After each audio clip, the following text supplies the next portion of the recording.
Thank you so much. Now we move on to the second panel discussion with the topic of emerging technologies, bringing more firepower in cyber defense. Let me introduce you to all the panel speakers.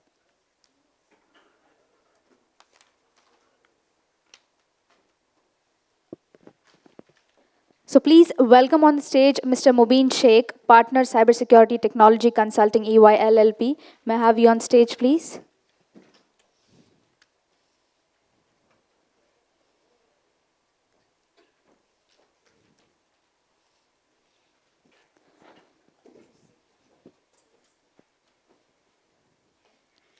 Please welcome our next panelist, Mr. Pranav Bhayani, Head Pre-Sales, iValue InfoSolution Private Limited. Can I have you on stage, please?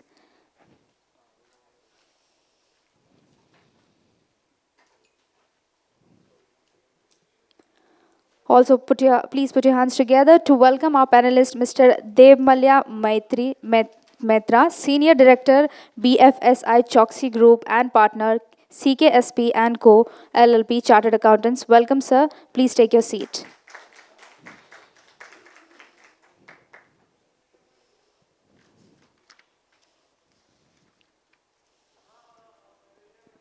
Welcoming our next panelist, Mr. Utpal Chakraborty, Chief Digital Officer, CDO at Elite Digital Services Limited. Thank you so much, sir. Please be seated.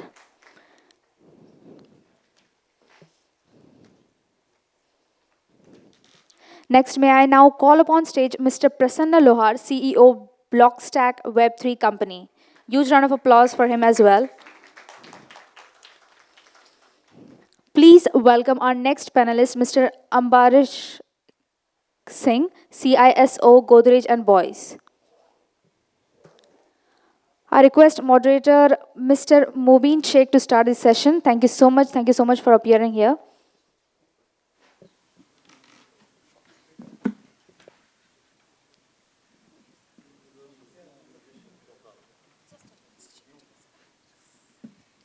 Okay, thank you. So good afternoon, everyone. And I think we have a very packed panel. As we are running late, we'll try to do it in 35 to 40 minutes maximum. And after lunch, I was seeing the flow of the events or flow of the sessions. First, we started with the cohesity. We said that we'll save you from ransomware. Then Brijesh comes in and say that you are going to get hacked.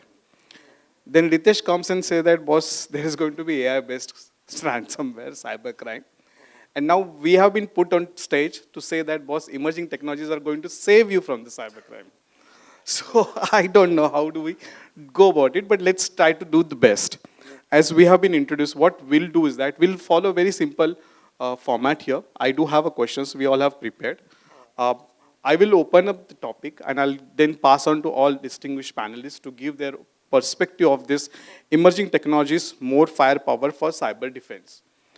For a minute, everybody, once we speak about a minute about the topic, then we'll talk about a few questions and we'll open it to the audience to keep it as interactive as possible.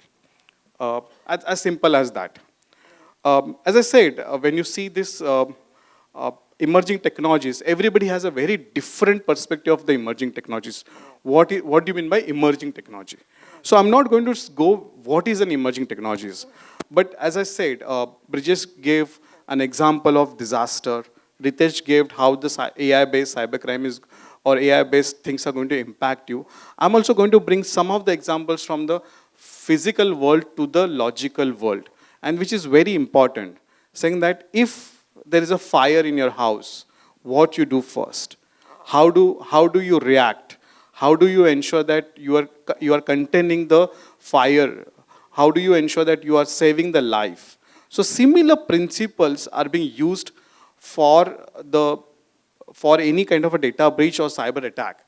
And those principles, if you look at, are nothing but the how do I respond swiftly? How do I contain the damage? And how do I ensure that my root cause analysis is as early as possible? And I believe if we look at those three simple principles, those three simple principles will be able to achieve using the emerging technologies, whether it's been AI-based things, or whether you're talking about the simple automation. But that's my complete take on, and that's where I'm saying that emerging technologies will bring the firepower to the cyber defense. I'll pass on to you, and then further. Yeah, so the definition of emerging technology, as you rightly said, has been different for everybody. And I'll bring another viewpoint. At least in the last 2 or 3 years, a lot has emerged, and a lot of humanity has also emerged out in various ways. So that's one way of looking at into. And the people, how they were looking into technology, which shaped up different kinds of businesses, what they are into. So essentially what we are trying to say is different models of businesses come, and more of them are towards the technology sector. And there are businesses, somebody gave an example, Uber is actually a taxi company, but then they use a lot of these geo data, how they're going to give me a route and how they're going to operate. So a lot of emphasis on this technology has come into picture. So these kind of, then the cloud thing has come up. Why the cloud thing has come up? Cloud was always there, but then the usability and how the users are scattered across various locations, and that is bring another perspective to this emerging technology. And another area is the definition of infrastructure has completely changed at least the last 2 to 3 years. Earlier, whenever we use the word called infrastructure, be it a physical infrastructure, a building, or be it an infrastructure in IT, which is servers, computers, things, that definition is completely changed. So the definition of emerging technologies and infrastructure is again changed. We have everything changed, and that's what my viewpoint of this technology is. I think I'll just go back a bit from the days when I used to be a banker or part of my in financial services industry. And we looked at frauds and said, okay, fraudster is always a very intelligent person and we are trying to always catch him up. Only thing is that now he's moved his domain and he's come into the more profitable line. And he now thinks, obviously, the cyber is the area where he can make the much better use of his knowledge or his skills as compared to what was, good old days, small fraud, we will call it now.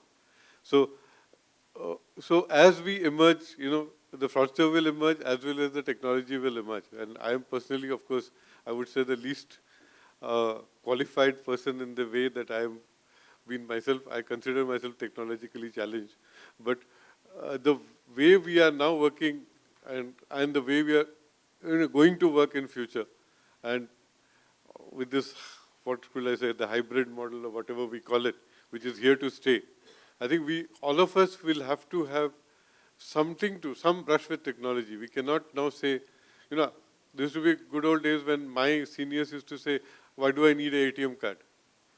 From there, we've come to a situation where nobody, who is even somebody who's 85-year-old or who's 3-year-old, who's not had a brush with the technology.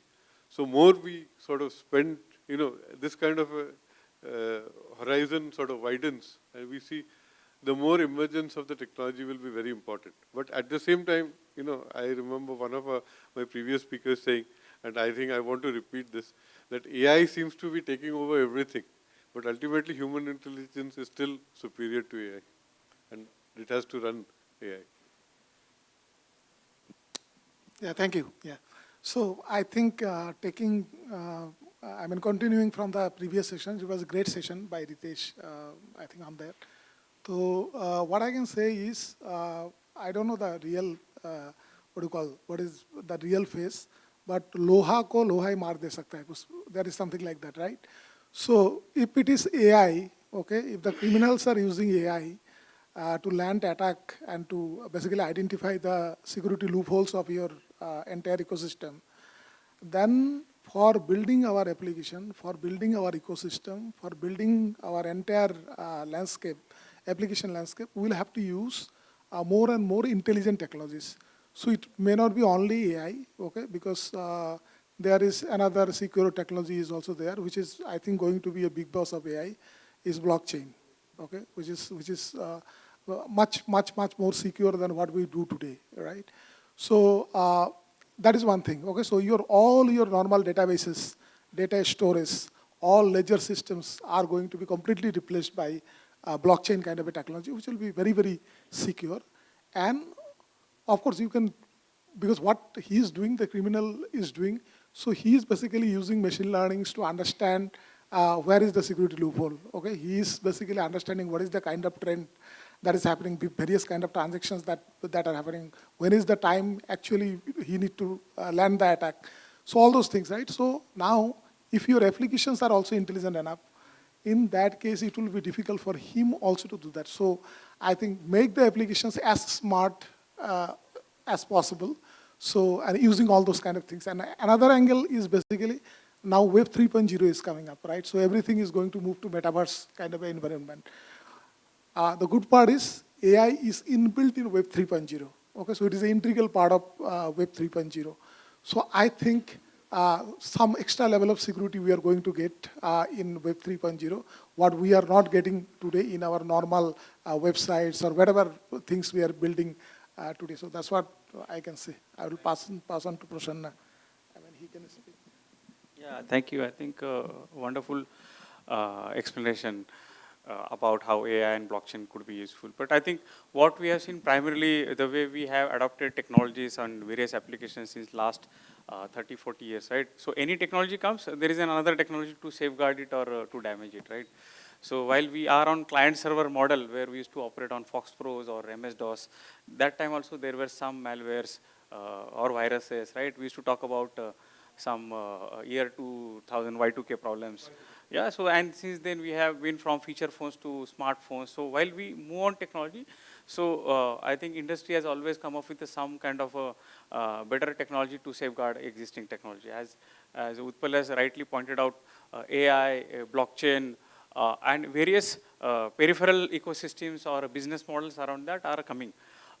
To access any system, say example, how do I access, right? How do I authenticate or how do I authorize? So yesterday it was a client server base. Can you not have some multi-party base which will come up, right? A deal identity ecosystems. So I think it's a journey out there, and we need to see in the whole journey it is not only one system protection but overall marketplace or ecosystem protection. So it starts with application development, delivery, deploy, and furthermore I think technology will keep on coming. I think we need to see which is the superseding next technology which will safeguard current technology. Yeah. Yeah, I'll add to what fellow panelists have said. One thing is that we need to look at our own organization's threat landscape, find out what is suitable for you, because technology will keep coming, and probably you'll have your own challenges. How particular technology is going to solve your problem. I think Mr. Brajesh was giving his speech on the cybercrime or incident response he was talking about. Take example of Swiggy, Flipkart, etc. They are basically IT companies, right? So their threat landscape is very different than today I'm CISO for the manufacturing. Our threat landscape is different. I'm dealing with the threats in the OT, IoT, CIoT, bunch of other related stuff. On-prem cloud, multi-cloud, hybrid cloud, etc. But look at, you should have a strategy, how the particular technology, particular process is going to help you to build meet your strategy of maybe a long-term zero trust. What you do today, how it is going to converge, help you long-term to meet that overall aim of zero trust.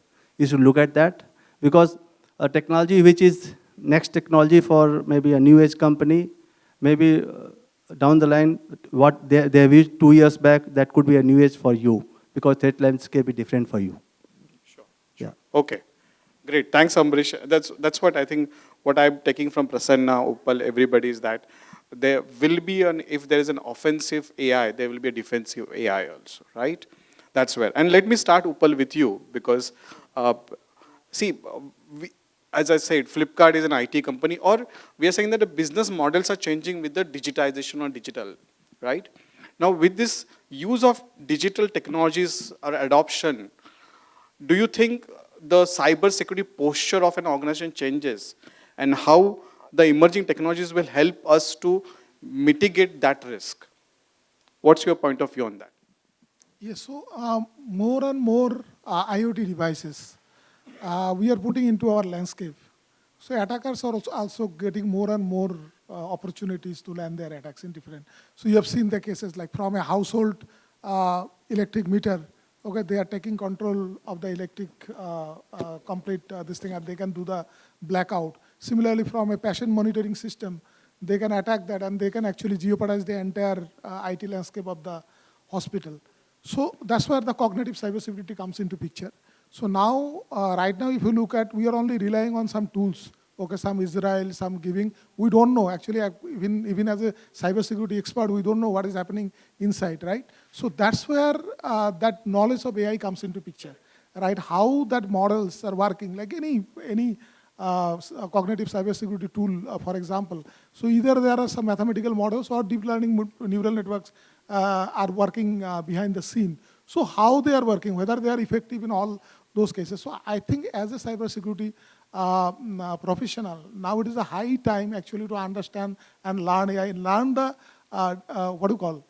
deeper concepts of AI, how it is Nuts and working. bolts of Yes, AI. exactly. Otherwise, we'll be relying on only the tools, okay? So yes, I have got an Israeli tool and this thing, and I'm very safe. But that's not going to be the case, because once a tool is popular, it is a proven tool, then the cyber attackers actually learn that tool, right?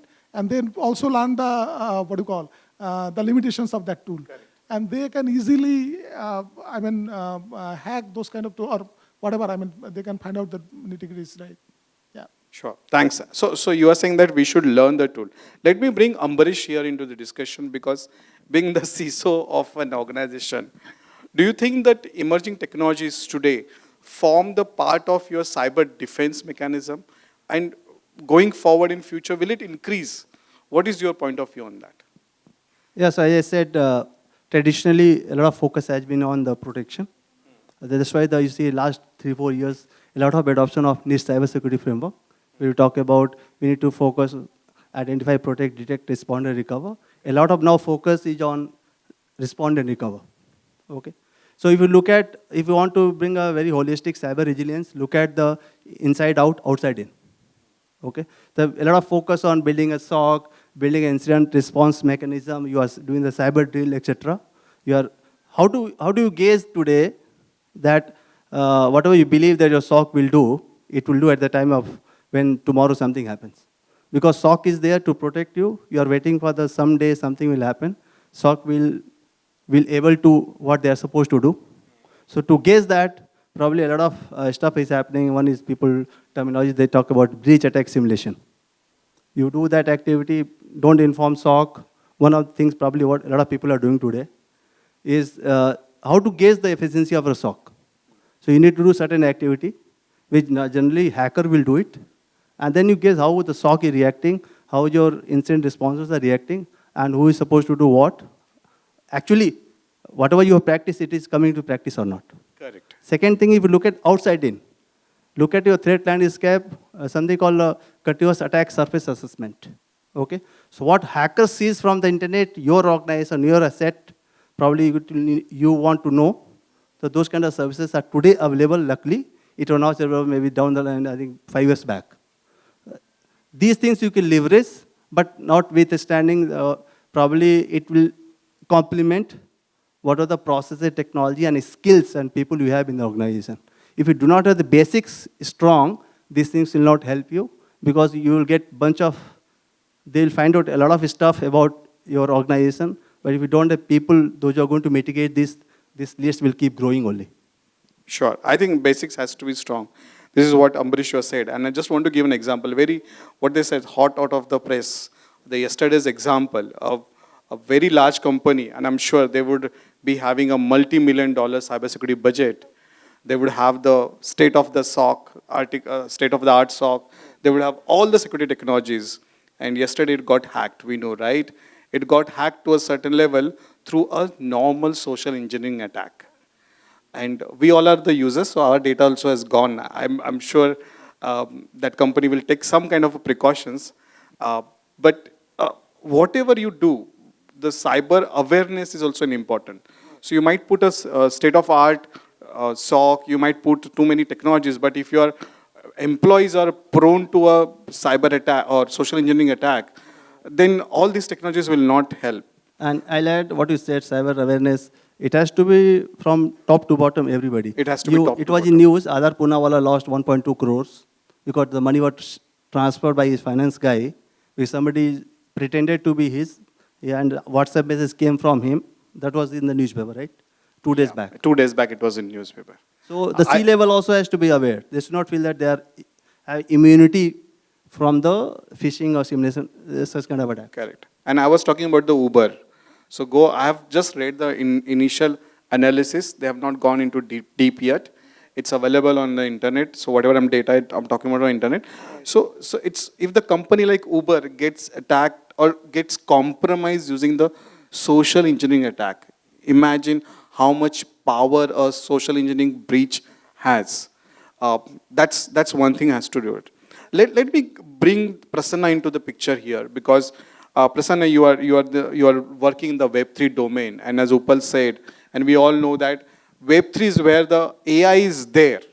It is in the face. So how do I, if I as an individual, and just uh, easy out for everybody, if I as a user is there in the Web3 or using the metaverse, how do I take the help of, and I'm talking from the positive perspective, take a help of these technologies to secure myself? I think if you go back and see what was a Web 2, right? It's primarily applications which are built on a client-server model, web application with web interface or mobile app interface, maybe on cloud or on edge, or you talk about Web 3, which is a concept, rather it's a environment, which can be on a decentralized network powered by blockchain technology, intelligent with the help of AI. Runs on a next high-level internet or network on 5G. And automatically is not only metaverse, but there are other interfaces which will come into picture, wearables, IoTs and all. So it all comprises Web3 technology. And as we enter in a Web3, as it is a decentralized, what does it mean by decentralized? Data doesn't store at a one location. It is at all the actors who are involved. And whenever a new transaction is happening out there, the copy is being kept in all the private network or public network. And one consensus happen, after consensus, the data will be distributed in all the participating nodes or entities. So that's the beauty. If you have to hack it, you have to hack all the nodes. And at least in current capacity of a network, it is not possible. We may talk about tomorrow after there will be high networks are coming in, right? So, but at the same time, these technologies are also getting matured more and more. I think another way to look at it, when we will enter metaverse or any of those immersive interfaces, and for sure people talk a lot about metaverse is going to come, but we need some regulation, we need a security system, we need interoperability between one metaverse to another metaverse. And furthermore, like Ritesh spoke about many more examples, right? Your identity can be hacked, and just imagine what will happen. This was happening on a Web 2 also on Facebook, right? People used to create 2-3 email address or Gmail address, and as well as 2-3 fake accounts on Facebook and so on. But I think on a Web3, as it is blocked by or backed by blockchain kind of a technology, I think digital identity will take a major role out here. Correct. When you are creating your avatars, or when you are registering within that, you will have to give a consensus mechanism or a consent mechanism, right? You are the only one. You have to prove yourself. And if you are doing one more registration, I think it will not allow. So I think that kind of protection will be there. But furthermore, as it is a new things, and it is not only one tech which is going to support, one vulnerability in another technology may hamper this. But I think for sure Web3 is going to be more secure than what we have seen. That is why it is coming, yeah. That's why it's coming. Now, and I know that we all are going to use the Web3, and with the 5G is there. But let me bring the finance guy into the picture. And Debmalya sir, with you come into picture. So have you seen with your clients or with your experience, the cybersecurity budgets have been increased because somebody wants to use this emerging technologies, or because the newer threats are coming in? What trends you are seeing in the market? I think it's a very diverse question. I mean, it has to be taken in few parts. Okay. And one of the first thing is that, if I'm not getting budget, the CFO is not providing. That's the easiest thing to say. But the poor fellow has to also keep balancing. Correct. He's the biggest person who's balancing the funds of the company. And unfortunately, with the rise of risk, we've also seen a lot of industries actually seeing, downward trend in their fortunes, or in terms of both top line and bottom line going down. So it's a very I mean, difficult situation for a CFO to actually determine, how much he can sort of afford to pay. Because he can't, some people will say, okay, yes, for a company like Uber, I mean, just an example, I think the IT part is main, and the taxi part is now secondary. I mean, it reminds me of very old days. Tata Steel used to give out an ad saying, we also make steel. So something like that, we also hire taxis, for you. That's the kind of thing so far as Uber is concerned. So there, obviously, the budget's obviously going to be higher. Second, and it has to be in obviously multi-billion dollars kind of a thing. Similarly, in a regulated industry, which I am associated mainly with banks, insurance companies, and some SEBI-regulated entities, I think the awareness is growing, along with the regulations coming in. And the regulations, as I see, will keep coming, getting stricter and stricter. So obviously, Budgets will. budgets will also flow with that. But obviously, there is that tag of whether I really need it or my regulator is forcing me to do it. That debate will continue. But obviously, I think there's a lot more improvement, from the time when we were in, we first started off with centralized processing in banking to now, the kind of level of security that we see. And the best thing is that even as a statutory auditor, we need to certify on certain aspects. Correct. And look at Correct. it, which was not there earlier. So that makes it sort of quite a few layers are checking it. So therefore, as a CFO, he has to provide that kind of approval or support, to ensure that his business sustains. Now, you cannot give something which is beyond your business. At the same time, you can't give too small, which is not sustainable for the business. I think that's the important balance which the CFO has to come. One small point which I want to add here is, a lot of my friends have been talking of awareness. I think awareness, the area of awareness is where I think the budgets are still lacking.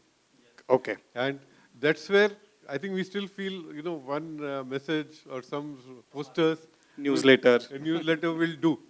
But it is now required to go down to every level. I mean, it's not only going down, it's also going up. In fact, I think a lot of people, even in the board level, need to understand the seriousness of the situations happening today. So therefore, that awareness, spending on awareness and governance is going to become a very important factor. Correct. I think these days board meetings are starting with a CISO's presentation. So that's the importance they give. So I think what CFO can do, because as sir rightly said, regulator is driving, and whatever written in regulation has to be supported. Yeah.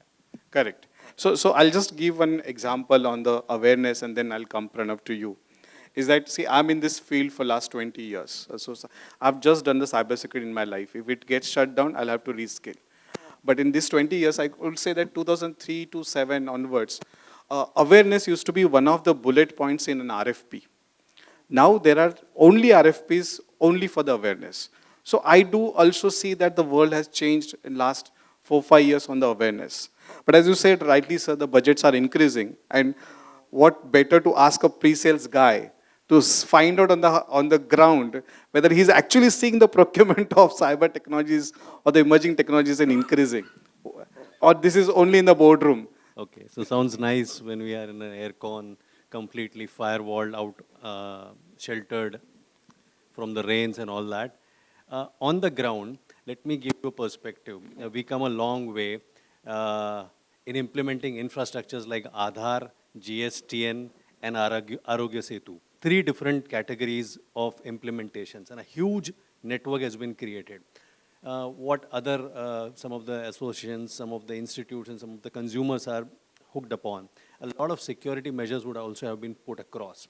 And the way what we are looking into things are shaping is completely different what was happening 20 years back in India. So I would not speak, we had some technology presence from Israel, US. We would take the good parts from all of the other places, and what we are seeing, there is a huge growth in what we are seeing. So that's a positive part, but there is a silver no, as lining a sales well. guy, I'm not sure you'll give this answer. But Yeah, yeah. so are people buying the Yes. emerging So the technologies? second part of it, he hits the right nail, yeah. Second part is, at least people are ready to come with those questions because they are running those kind of businesses. They were not earlier doing those businesses. So at least they are now talking that I'm going to start up some business entity like this. I'm going to do a fintech, and how do I do it? They might start with some technology and then upgrade to the technology that's happening. So we are seeing a good part happening. Still, I would still say the budgets are not in line in some of the industries. Now, some of the industries are completely IT. Their whole bread and butter, everything is on IT. There, the security itself is already embedded.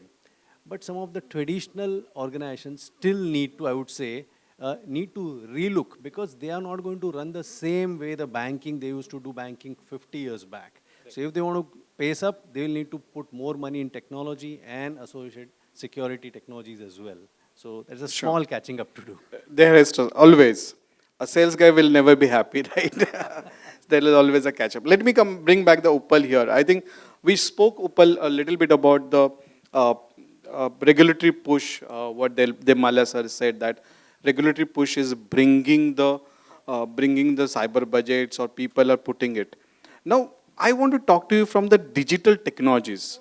Um, are there any frameworks which government is pushing? And for that matter, let's say, I don't know about India, but just because of I happen to work with a client in Saudi, I know they are pushing the National Data Management Architecture, NDMA. So similarly, is there a local in India, a kind of a data architecture is pushed? I'm not talking about the regulation, the localization, but some kind of an architecture just so that we bring the concept of secure by design, that itself at the government level or at the design level. Yeah, I think, secure by design is a brilliant term that I have heard from you. Various Yeah, consultants. right, exactly. So, see, Niti Aayog has published that AI strategy in, I think, 2018, right? And after that, they have published again a data policy, so wherein they talk about all data ecosystem, building data market and all other things. But I'll bring that regulatory aspect there. So, and this is not only for India, across the globe, the technological explosion that has happened in last, say, 10 years or probably 20 years, somehow, okay, the regulators are a little bit behind Catching up. right? And the reason being, this technological explosion has happened either in the academia or in the big technology companies, right? It has not happened in the government or any other these things. So now a framework which is like resistance of any kind of security challenges kind of thing, in India, I think in concept it is there, okay, because people understand how it should be. But for that, that kind of a concrete this thing is not there as far as my knowledge is concerned. Okay, and I think building that kind of system is also requires a lot of deliberation, okay, in terms of, because, if you look at that kind of a data ecosystem, because I think probably AI has got a lot of hype, okay, but I will tell you, like building an actual data ecosystem, the data engineering part is much, much more complicated than the AI part, because first is the data part and then only AI comes on top of that, right? And here a lot of things comes into picture. So to answer your question, yes, we should have, okay, this is very, very, at least some kind of best practices while building. So if I am building a customer 360 data lake, okay, in a bank, okay, so Prasanna will be knowing it better or somewhere like that. Because that is the basics if you want to start any kind of analytics. Or any kind of this thing. So how to build that? Okay, what kind of a ETL policy that you want to have? How you will be going to pumping your data coming into that? And then look at the security kind of, look at the privacy part to that, okay? How you are doing that. So I think those best practices should definitely come. Yeah. Sure. Yeah. I think you said right. I just want to take one word. AI is a hype. And just give an example before we move. It said, right, AI will replace a lot of jobs. And there's a study in which all of you might be knowing. So AI will replace those monotonous jobs where there is an empathy required. empathy required may not be replaced by AI. Simple example, an auditor's job, a financial auditor's job, or income tax auditor's job. Even we hear that robots are doing the surgery, right? Because AI-based surgery. But will you go to a AI-based robot to show your teeth? Because you are in your senses, right? When you are on a surgery bed, you are anesthetic. But if the dentist job, where the empathy is required, where there is a machine in a close proximity of the human being is there, or will you go to a robot to cut your hairs? You may not go. So the jobs which requires empathy, and this is where I think all the Utpal is also said, all the previous is saying that the maturity is required in the AI, and the empathy is one thing which will take some time to there.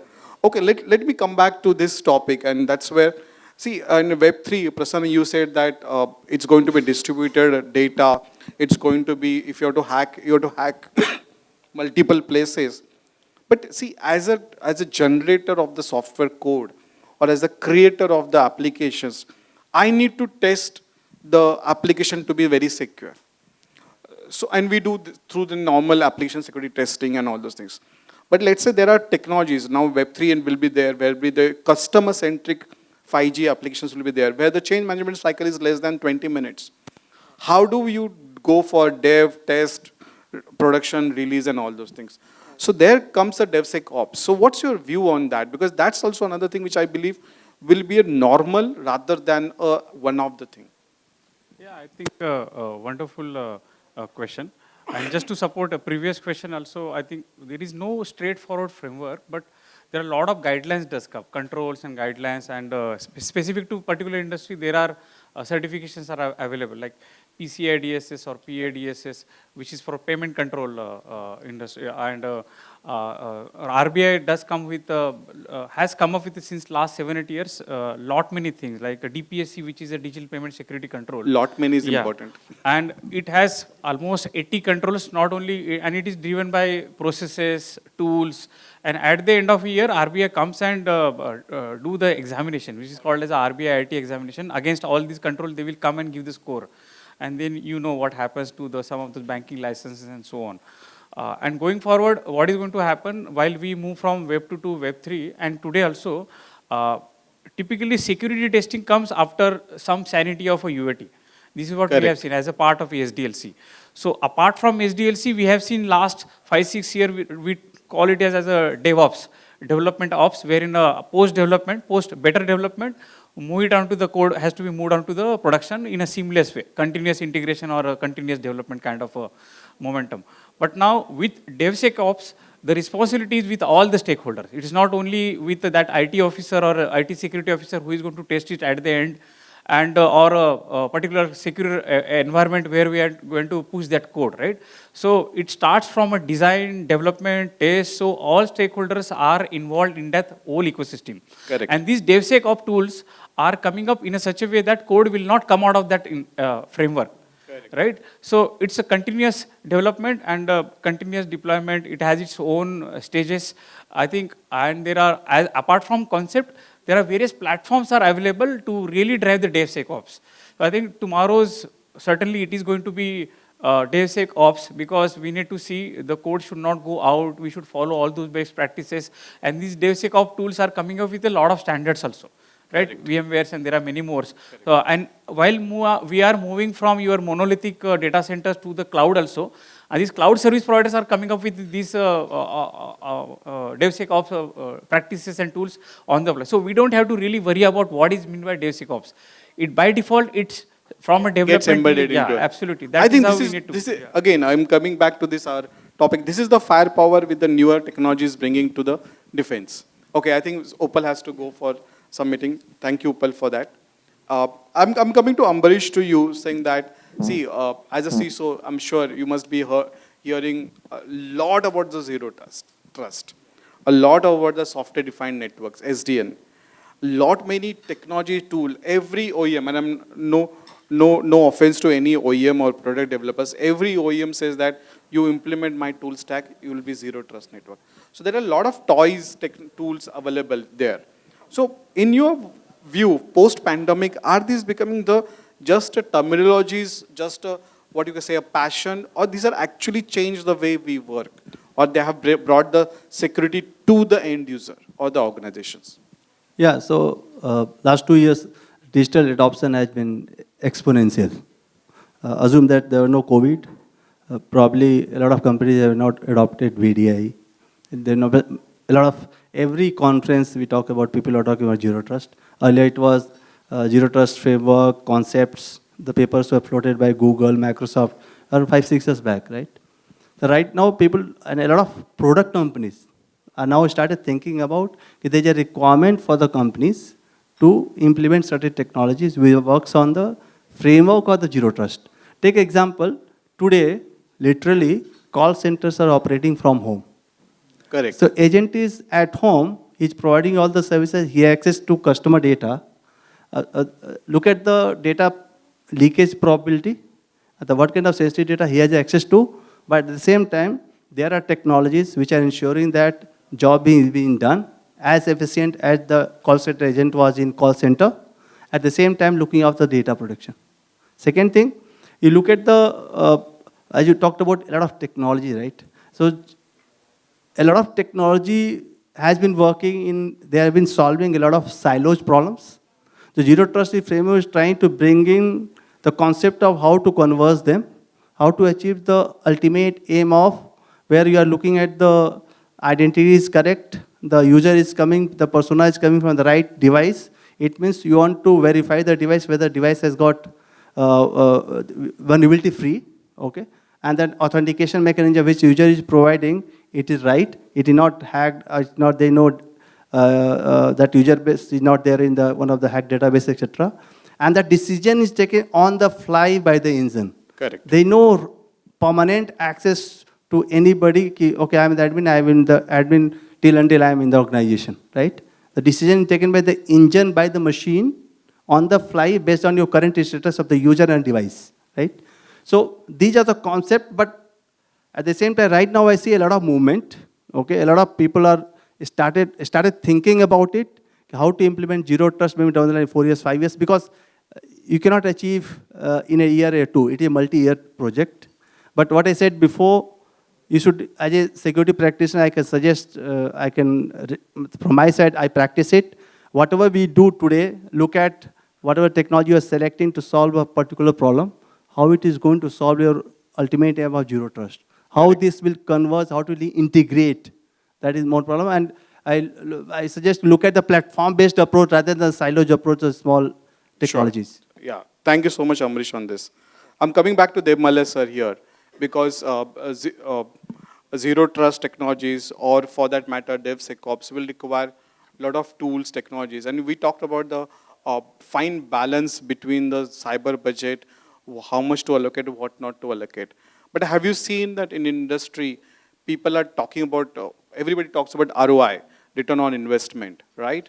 For security, nowadays there's a new terminology called as ROSI, return on security investment. So are you seeing that being asked by CFO to CISO or the IT security guy? Yeah, I think any decision today, I mean, ROI is sort of inbuilt, ROSI, as you say. But, you know, if you look at these kind of expenditure, do we wait for something to happen, or do we act before that? Act before that, yeah. You know, that's like that the chicken and egg situation. Chicken and egg. So we have to act before. So therefore, you have to look at what I have maybe avoided. You know, that's what I need to assess, you know, more than, you know, what I actually get a return immediately. So and as somebody said, you know, if you don't know you've been hacked, at least you spend and be happy that you have not been hacked. Correct. So therefore, I personally feel, you know, it's not a clear case of ROI. Here it's a question of, you know, ensuring continuity is much more important than, you know, the ROI part. Correct. Yeah. Thank you so much. Pranav, let me come with you for the last question, and then I'll summarize before opening to the audience for the questions. So Pranav, again, a question saying that, see, we have seen various disruptive technologies. People wanting to buy what I call the toys. If you can disable the USB using the AD setting, people are buying the lot many technologies to or tools to disable the USB. So people want to buy the technologies. They want to have what they call as a Tushan technologies, that I want to have 10 technologies with me. So are you seeing the disruptive technologies being bought for the cyber security, or are you seeing that people are still taking a very conservative approach and they are looking at more as a process-based approach rather than technology-based approach?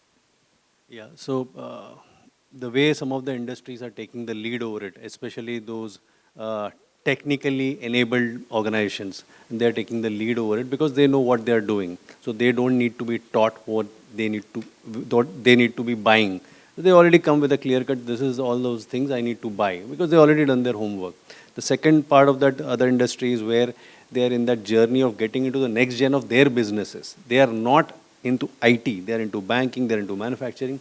These are the people that are coming forward to understand what are the new technologies in the security space which are available, which could either help increase my footprint, my productivity, so that so much of manpower is not going unnecessary in opening up so many tabs and doing the console management of things. So they're looking from that productivity, because essentially they come from that productivity background. So then they look into tools also from that perspective. Another area is that some of these technologies are actually, my personal belief is on the USB front, you try to block the USB this way and somebody would enter the other way. And the classic case, I would like to digress a little bit. There was this case there, a rat used to come always to my bike, and of course some of the bikers and the automobile guys would love their vehicles, and the rat used to come. And I used to put all those protection mechanisms, because I am a geek, right? So I used to put the protection mechanisms and put whatnot technologies around that rat prevention. And one mechanic actually told me, Saab, why are you doing all this? If you block one side, the rat will create a hole on the other side and still come. And all my years of cybersecurity, firewall protection, all that went in a toss by that one algorithm, that where are we trying to stop? Are we trying to stop from only this path? Then there are so many paths that rat could have chewed, and they can even chew the metal. And same happens when we put metal caged firewalls, the hackers could break in. Yeah. And now that we don't have perimeters anymore. So new technologies there on the security, which I would look more and more people to actually evaluate in their environment and not look at that one path of the rat itself. Perfect. I think, see, that's a great point, Pranav. To the audience, on behalf of my whole fellow panelists, I can tell you that we all believe that the emerging technologies, whether it's a AI-based log analysis or AI-based predictive flow analysis of the firewall packets, will definitely going to bring the firepower to the any cyber defense team. What is three things which we should learn and remember is that overconfidence in your IT infrastructure, don't have it. Just because I bought this technology, just because I have implemented technology, just because this technology has been there for many years and matured very well, don't have too much of confidence, overconfidence into it. Second, from the spend perspective, we try to balance it out. We try to say that, can we get it done through this L1, or can I get it done using some different technologies? I'm not saying that do overspend, but just ensure that you're not underspending. You're spending sufficiently. And third, as I said, again, I'm sorry, I'm taking an Uber's name, that the today's attacks are very complicated attacks. As Brijesh sir has said that we need to have a right forensic. People do have, the attacker also itself comes with the anti-forensic technologies where they wipe out everything before they go out. So please ensure that, remember that the cyber attacks are very complex, and if you have to solve a complex problem, you will have to take the help of technologies which will solve the problem for you in a most fast and swifter way. And hence, that's where the technology comes into picture. That's where the emerging technologies like AI and ML will come into picture. That's our take on this panel. Thank you, everyone. Thank you to my fellow panelists. We are open for any couple of questions. I know we are running late, but if one or two questions we can accommodate. If not, we all are here and we can speak to you on the side talks. Sure. Anybody has questions? Unless you guys were not sleeping during the panel. Yeah, you may ask one question.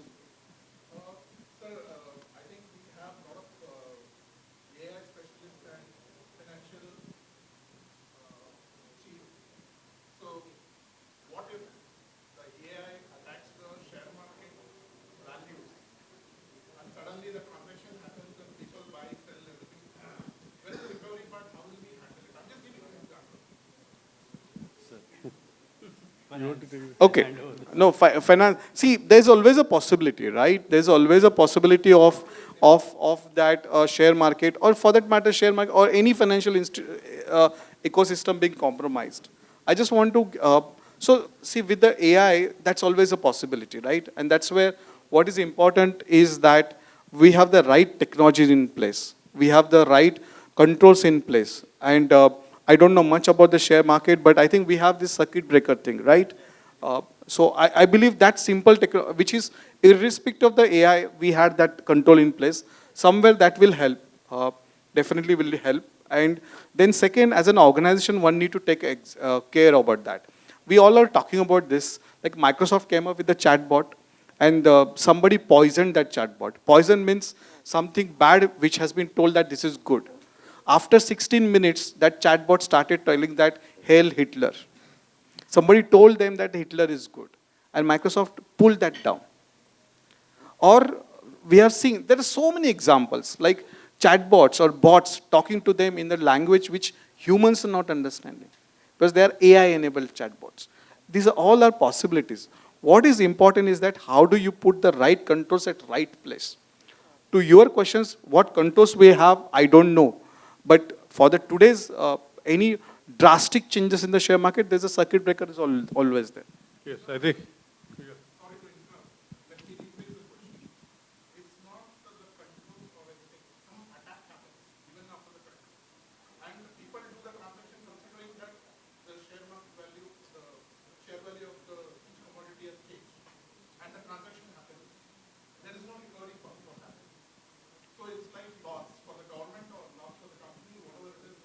It will be a major economy setback.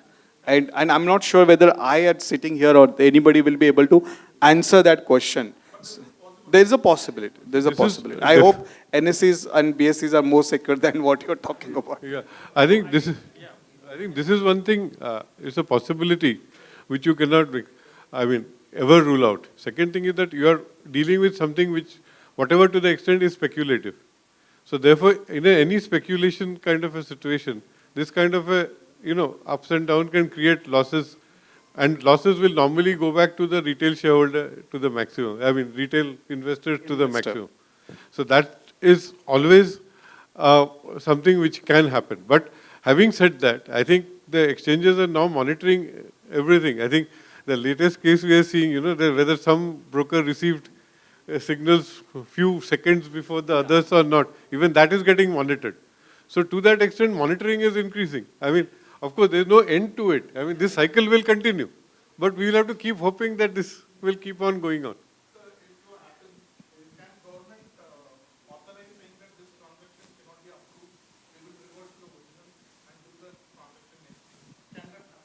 So that is a very, very unlikely kind of a situation, but that can happen if some kind of a major catastrophe happens. Otherwise, in a normal situation, by the time you realize this transaction would have got settled. Let me answer that in the BCP terminology. BCP terminology, so if there's an emergency or if there's a loss of data, you say, right, I am okay, for me as an organization, I'm okay to have a loss of 4 hours of data. So that kind of philosophy has to put in place, saying that if, let's say, the incident happens at 3 o'clock in the afternoon, we as an Indian economy are okay to go back at 11 o'clock. I don't know. I'm just saying that there's always a possibility of doing that. Okay, I will close this part. There is one small question. We carry out this mobile, right? So there is a kind of doubt what I have, or I just heard with people, that it keeps listening to us when we discuss like this with friends or someone. Okay. The AI part. Somebody blames Google, somebody blames that application, mobile application, Chinese, whatever it is. But I feel that it happens because when I sit in front of the computer after that discussion, there are some advertisements going which I have discussed, part of it, which I am not doing research. So you have already done that, right? No, I have not done it. But No, in the sense you have tried. So okay, do one thing. Put a whichever phone you are using, whether you are using the iOS-based phone or you are using the Android-based phone, keep that phone next to you. Talk about something very different you're talking about. Let's say you're in Mumbai, right? You say that I want to go to Alibag. I want to go to Alibag. This Friday I want to go to Alibag. Next weekend mein Alibag jate. Do it that 2 hours and see what happens. I don't want to comment because I don't want to comment on that. But do that, and it's an individual test one should do. But one thing is important, and that's where, and I don't want to digress too much. Uh, as I said, I think Ritesh was saying, right? Pause and verify. When you install an app on your mobile phone, do you give that permissions? I'll give you a simple example. If somebody, and I'm not saying something is good or bad, if somebody is sharing you the photos on the Google Photos, to view that photos from your mobile phone, Google Photos need the permission to all your photos. All your photos. So think, pause, verify, and then only do that. That's the key. Sure? There are too many questions, and we will take the questions later. We are here, and we'll definitely answer these 2 questions. Okay? Thank you so much, and thank you for your patience hearing. Thank you.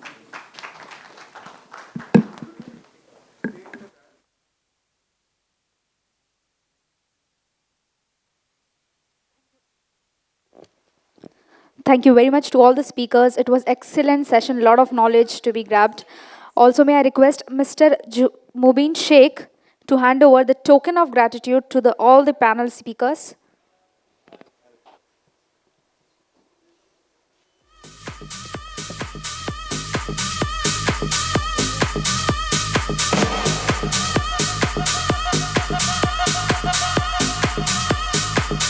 Thank you very much to all the speakers for sharing their knowledge.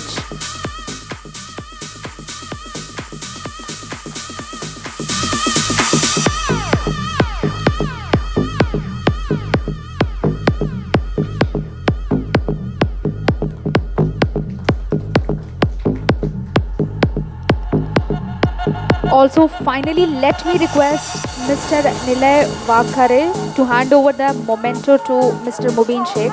A huge round of applause for them. As I can see, a lot of people are half in sleep. Let's clap loudly. Let's clap loudly. Warm up, warm up.